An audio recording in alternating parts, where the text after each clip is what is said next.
Adoption has always held a significant place in Hindu society, historically seen as both a religious and social institution. Traditionally, adoption was perceived as a sacramental act, intended to score the continuation of one lineage and to ensure the performance of the funeral rites. The practice was deeply embedded in Hindu custom with religious scripture emphasizing the importance. However, with the enactment of Hindu Adoption and Maintenance Act 1956, adoption has been transformed into a secular legal process. This shift has eliminated the necessity of a religious ceremony for adoption to be valid. The Act provides a structured legal framework that governs the adoption, ensuring uniformity and legal clarity in the process. The Hindu Adoption and Maintenance Act 1956 apply specially to Hindu in various forms, including followers of Buddhism, Jainism, and Sikhism. Additionally, individuals who are not Muslim, Christian, Parsi, or Jew but are otherwise governed by Hindu law fall within its ambit. The Act, however, does not apply to scheduled tribe unless explicitly included by government notification. The reasoning behind this exclusion is that many tribal communities follow their own distinct custom and tradition regarding family structure and inheritance. Adoption, as defined in Hindu law, refer to the legal process of transferring a child from their biological family to adoptive family. In ancient texts such as Manu Samriti, adoption was primarily limited to the adoption of a son.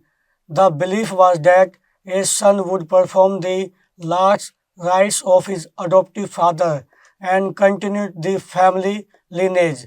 However, the Act modernized this concept by broadening the definition to include both male and female children. The law stipulates that an adoption must strictly adhere to the prescribed legal requirement to be considered valid. The aim is to ensure that adoption is not misused and that the child welfare remains a priority. Section 6 of the Act outlines the fundamental requirement for a valid adoption. These include the capacity of adoptive parents to adopt, the capacity of a biological parents or guardian to give a child in adoption, and the eligibility of child for adoption. Failure to comply with these conditions render an adoption invalid.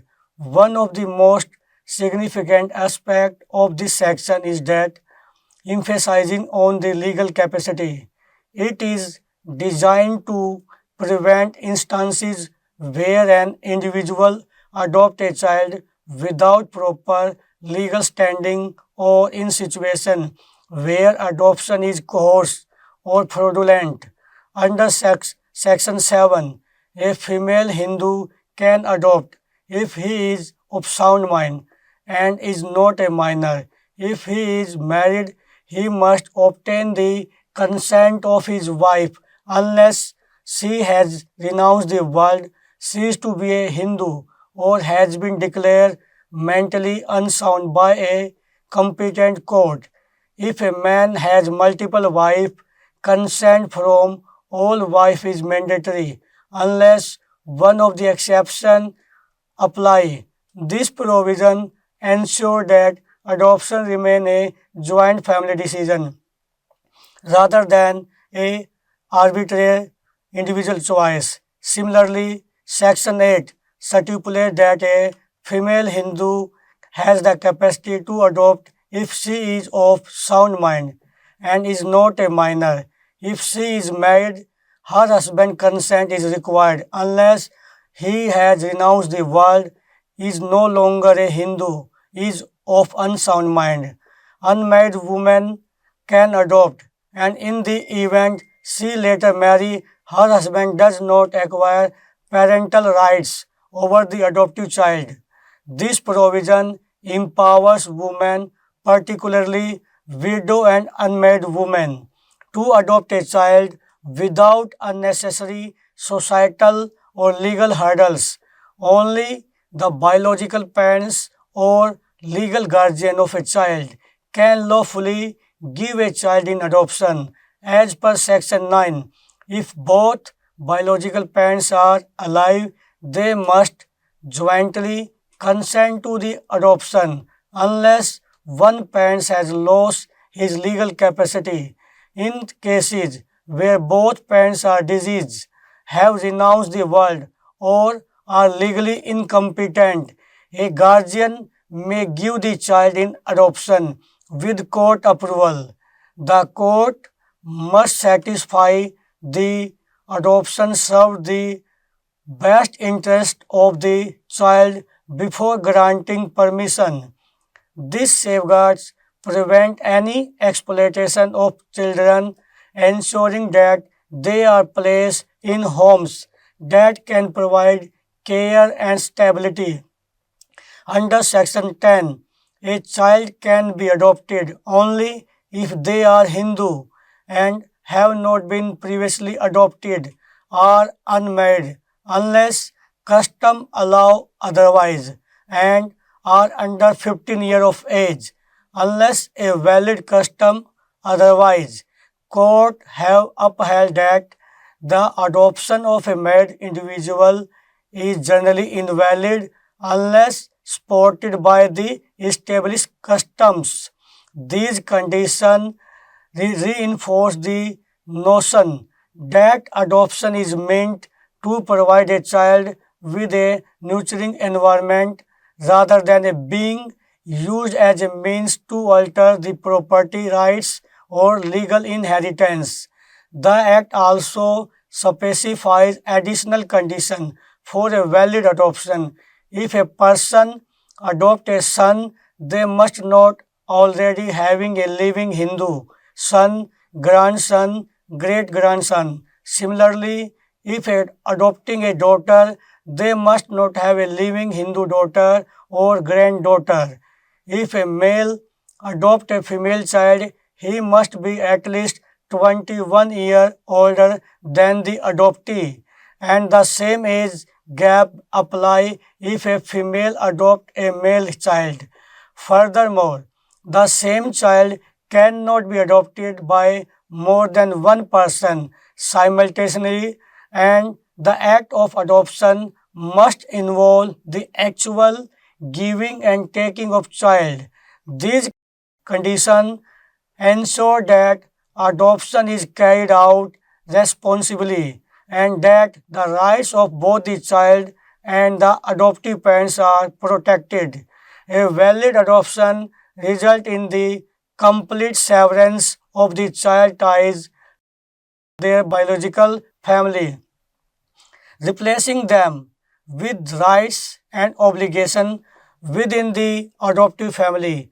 However, an adopted child retains rights to and any property vested in them before adoption, and they do not have the power to divest any property already inherited by the others. This provision balances the rights of the adoptive child while protecting the interest of other family members.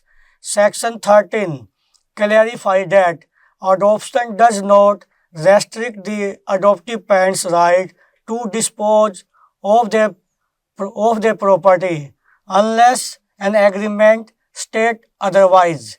This means that adoptive parents retain control over their assets and are not obligated to treat the adoptive child differently from a biological child in terms of inheritance. Under Section 15, once an adoption is validly completed, it cannot be cancelled by either by the adoptive parents or the adoptive child. This prevents any instability in the adoptive relationship and ensure that the child has a permanent family. Section 16 presumes the validity of a registered adoption document unless proven that otherwise in court, adding a layer of legal security to the adoption process. The Act also prohibits financial transaction in exchange for adoption under Section 17. Any person receiving or offering a financial benefit for adoption is subject to punishment, including imprisonment of up to 6 months, a fine, or both. Legal action under this section requires prior approval from the state government. This means seeks to prevent child trafficking and the commodification of the adoption. The Hindu Adoption and Maintenance Act 1956 significantly reformed the adoption process in India, ensuring greater legal clarity and inclusivity. The Act not only governed the adoption but also established provision for maintenance covering obligation towards wife, widow, children and dependent relatives. Over time, courts have interpreted the law in a more progressive manner, ensuring fairness and equity in the maintenance cases. The law ultimately reinforced the principle that who have the financial means should support dependent who cannot sustain themselves. Despite this, its legal framework, the Act has faced criticism, particularly concerning its non-applicability to certain religious communities and the condition imposed on adoptive parents. However, it remains a crucial legislation that balances tradition with the legal necessity, ensuring that adoption serves the best interest of children and family alike. The evolution of judicial interpretation continue to shape the Act, making adoption a more inclusive and legally secure process in India. As social attitude towards adoption continue to evolve, the law may see further reform to enhance the protection and welfare of the adopted children. In conclusion, the Hindu Adoption and Maintenance Act 1956 has played a crucial role in the modernizing the adoption process in India. By establishing clear legal provision, the Act safeguards the rights of adoptive parents and children while preventing malpractice such as coercion and child trafficking. Despite its limitation, particularly its exclusion of certain communities and stringent requirement for adoptive parents, it remains a progressive piece of legislation that upholds the welfare of children. As society continue to evolve, further reform may be necessary to make adoption more inclusive and adaptable to contemporary family structure. The Act has, however, laid a strong foundation for ensuring that every child in need of a family has the opportunity to find a loving and secure home. After studying the Hindu Adoption and Maintenance Act 1956, a broad new perspective on Indian law has been determined. Furthermore, the amendment of the Hindu Adoption and Maintenance Act has brought numerous changes in the process of adoption.